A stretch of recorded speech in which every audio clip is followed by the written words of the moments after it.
Ever wanted to grab a project from GitHub and start making it your own? Cloning a repository is your gateway to accessing, modifying, and contributing to countless open-source marvels and your own collaborative ventures with ease. First, navigate to the specific GitHub repository you want to clone. This is the project's home base on GitHub. Once you're on the repository page, locate the prominent green code button, click it to reveal your cloning options. You'll see choices for HTTPS and SSH for most beginners. HTTPS is the simpler route.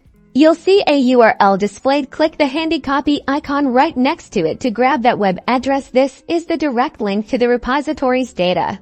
Now, open your local terminal or command prompt. This is where you'll interact with Git on your computer.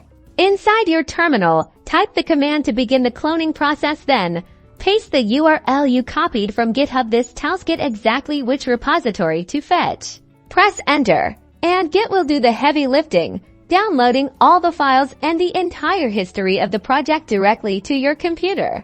Once it's finished, you'll find a new folder on your machine, named after the repository. This folder contains everything you need to start working. You can now open it in your favorite code editor, make changes, and contribute back to the project.